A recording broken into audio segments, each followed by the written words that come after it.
Yes, panoorin natin to. Ayun, no, binangga nung nakamotor yung kotse. Ito yung isa sa mga modus ng mga hold-upper eh.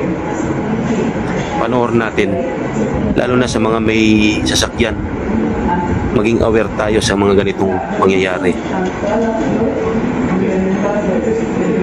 Galing nung acting nung ano eh. Nung driver ng motor.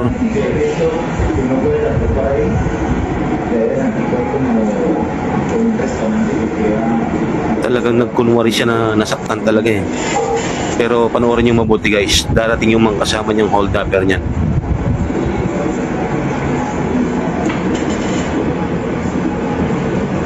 Siyempre hihinto yung ano yung kotse yan.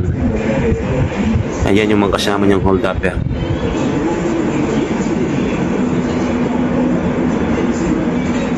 Kaya sa mga driver po ng mga sasakyan, ng mga kotse, ng mga SUV,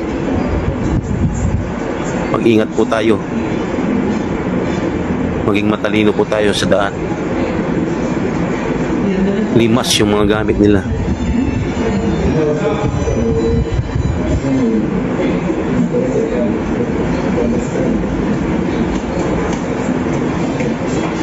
Grabe.